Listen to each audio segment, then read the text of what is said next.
Hello friends, मैं पीयूष आप सभी का स्वागत करता हूं निफ्टी एनालिसिस के एक और नई वीडियो में। चलिए हम देखते हैं कल ट्यूसडे के दिन हमारा मार्केट कैसा रह सकता है और हमारे इंपोर्टेंट सपोर्टर रेजिस्टेंस क्या रहेंगे निफ्टी में।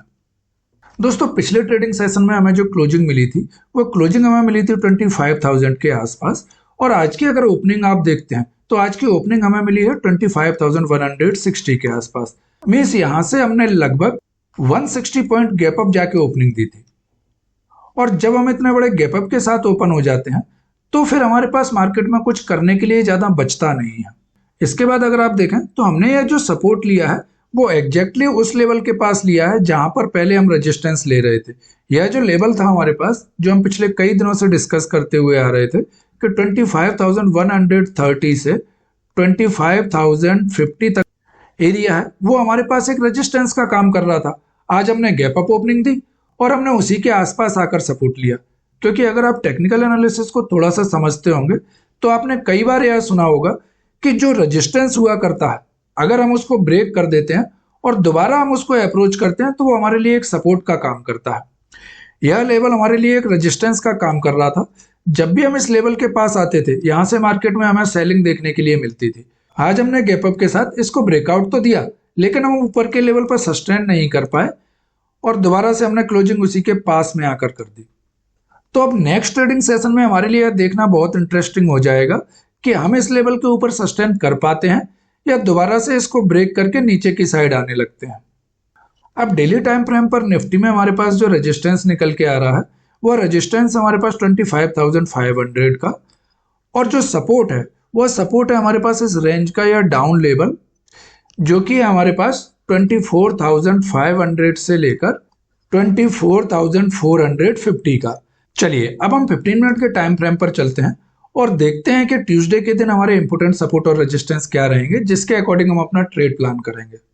दोस्तों, वीडियो में आगे बढ़ने से पहले आप सभी से मेरा रिक्वेस्ट है कि अगर आप हमारे चैनल पर नए हैं और अभी तक आपने हमारे चैनल को सब्सक्राइब नहीं किया है तो प्लीज इस चैनल को सब्सक्राइब करें, साथ में वीडियो को लाइक करें और नोटिफिकेशन बटन भी ऑन कर दें, जिससे मार्केट एनालिसिस की आगे आने वाली कोई भी वीडियो आपसे मिस ना हो। तो चलिए हम स्टार्ट करते हैं। दोस्तों, अगर आप इस कैंडल को देखते हैं तो पहली ही कैंडल हमने एक बड़ी रेड कैंडल बनाई जो कि फुल बॉडी कैंडल थी, और उसके बाद हम कभी भी अपनी फर्स्ट कैंडल के नीचे जाके क्लोज ही नहीं कर पाए। आज का दिन मार्केट फुल वॉलेटाइल रहा, ऊपर नीचे करता रहा, और लास्ट में जाकर हमने एक छोटी सी रेंज में जाकर क्लोज कर दिया। बेसिकली अगर देखा जाए तो आज का मार्केट सेलर का मार्केट था। मार्केट में कोई भी मूवमेंट था ही नहीं। ये मूवमेंट आपको ऊपर की साइड में दिख जरूर रहा होगा, लेकिन अगर इसको मैं छोटे टाइम फ्रेम पर आपको दिखाऊं, अब यहाँ पर आप देखिए, यहाँ हमने ओपनिंग दी, वन वे में हम नीचे आए, उसके बाद कोई भी एक कैंडल ऐसी नहीं है जो अपनी पिछली कैंडल के ऊपर जाकर क्लोज किया हो। यहाँ हमने एक ग्रीन कैंडल बनाई, उसके बाद 2-3 रेड कैंडल बना दी, फिर हमने इसको ब्रेक करा, लेकिन बहुत ही छोटे पॉइंट्स के साथ। ये एक ग्रीन कैंडल बनी, फिर रेड कैंडल, उसके बाद एक रेंज में ट्रेड करते रहे, फिर थोड़ा सा ब्रेक डाउन दिया, यहां से फिर एक रेंज बना दी, फिर एक रेंज बनाई, फिर से ब्रेक डाउन दिया और फिर रेंज बनाने लगे। मीन्स अगर हम बात करें तो हमें कहीं भी कोई मूवमेंट था ही नहीं। अगर कॉल की साइड में ट्रेड ले रहे थे तो प्रीमियम मेल्ट हो रहे थे, पुट की साइड में ट्रेड ले रहे थे तो प्रीमियम मेल्ट हो रहे थे। तो ऐसे जो दिन रहते हैं उन दिनों में एक ही स्ट्रेटेजी काम करती है, और वो है अपने पैसे को सेव करके बचाना। अगर 1-2 ट्रेड में आपके स्टॉप लॉस हो गए तो फिर उस दिन का ट्रेड बंद करके नेक्स्ट डे के लिए प्लानिंग करना, क्योंकि अगर ऐसे मार्केट में आप ट्रेड लेते रहेंगे तो प्रॉफिट तो होगा नहीं, उल्टा आपका जो कैपिटल है वो धीमे धीमे खत्म हो जाएगा, या एक ही दिन में आप अपने पूरे कैपिटल को लॉस कर दोगे। इसीलिए मैं आप लोगों से बोलता हूं कि ट्रेडिंग में पैसा कमाना इतना इंपॉर्टेंट नहीं है। पैसा तो कम ही जाएगा, प्रॉफिट तो हो ही जाएगा। अगर आप ऐसे दिनों में अपने कैपिटल को सेव करना भी सीख गए ना, तो अल्टीमेटली धीमे धीमे मार्केट आपको ट्रेडर बना ही देगा। हमसे गलती यही होती है कि जब इस तरीके का मार्केट होता है, हम एक ही दिन में अपना 2-4-5 दिन का जो भी प्रॉफिट होता है वो सारा मार्केट में लॉस कर देते हैं। इवन अपना कैपिटल का भी कुछ हिस्सा ऐसे मार्केट में लॉस करके चले जाते हैं। चलिए अब हम देखते हैं कि कल के दिन हमारा प्लानिंग किस तरीके से रहना चाहिए। दोस्तों, कल हम फ्लैट या थोड़ा सा गैप डाउन ओपन होते हैं, और ओपन होते हैं 25,050 के आसपास, और यहाँ पर कुछ देर ट्रेड करने के बाद इस लेवल को अगर हम डाउन साइड में ब्रेक करते हैं तो हमारे पास जो नेक्स्ट सपोर्ट निकल के आएगा निफ्टी में वो रहेगा 25,000 का फर्स्ट सपोर्ट। अगर इसको भी हम ब्रेक करते हैं तो नेक्स्ट मूव में निफ्टी में लेकर जा सकता है 24,950 के पास, और थर्ड मूव में हम जा सकते हैं 24,900 के पास।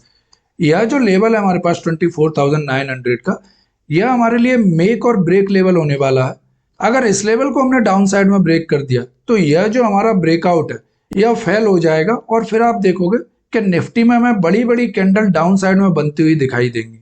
तो जब तक हम 24,900 के ऊपर ट्रेड कर रहे हैं तब तक हमें छोटे छोटे मूव के लिए ट्रेड करना चाहिए, लाइक स्कैल्पिंग जैसे ट्रेड करना चाहिए, या आप चाहें तो डाउन साइड में ट्रेड लेने को अवॉइड भी कर सकते हैं क्योंकि हम अगेंस्ट द ट्रेंड ट्रेड कर रहे होंगे और कहीं से भी बायर्स एक्टिव हो सकते हैं और मार्केट को दोबारा ऊपर ले जा सकते हैं और डाउन साइड में ट्रेड करने में आपके ट्रैप होने के चांसेस बहुत ज्यादा रहेंगे। अब अगर हम रेजिस्टेंस की बात करते हैं तो जब तक हम आज के हाई जो कि लेवल है हमारे पास 25,160 इसको ऊपर की साइड में ब्रेक नहीं करते तब तक हमें ट्रेड लेने के लिए जल्दबाजी नहीं करनी चाहिए।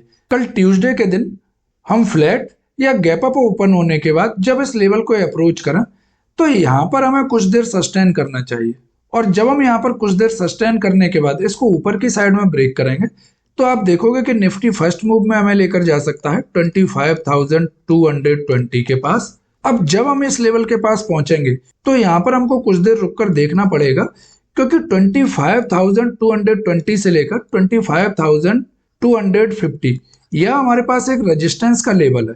अगर हम 25,250 को ब्रेक कर गए तो आप देखोगे कि निफ्टी में नेक्स्ट मूव हमें लेकर जा सकता है 25,350 के पास और थर्ड मूव हमें निफ्टी में लेकर जाएगा 25,450 के पास।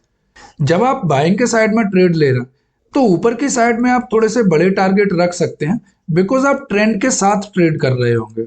इस साइड में आपके प्रीमियम भी ज्यादा अच्छे से मूव करेंगे। तो बाइंग की साइड में आप एक बार ही थोड़ा सा बड़ा टारगेट रख सकते हैं लेकिन टाइमली अपने प्रॉफिट को बुक करते हुए चलें और स्टॉप लॉस को ट्रेल करते हुए चलें। दोस्तों आज का एनालिसिस हम यहीं पर एंड करते हैं। आई होप यह वीडियो आपको पसंद आया होगा।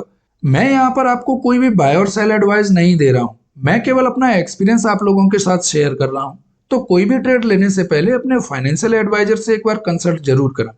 अगर आपके कुछ सुझाव हैं तो प्लीज कमेंट बॉक्स में अपना फीडबैक जरूर दें।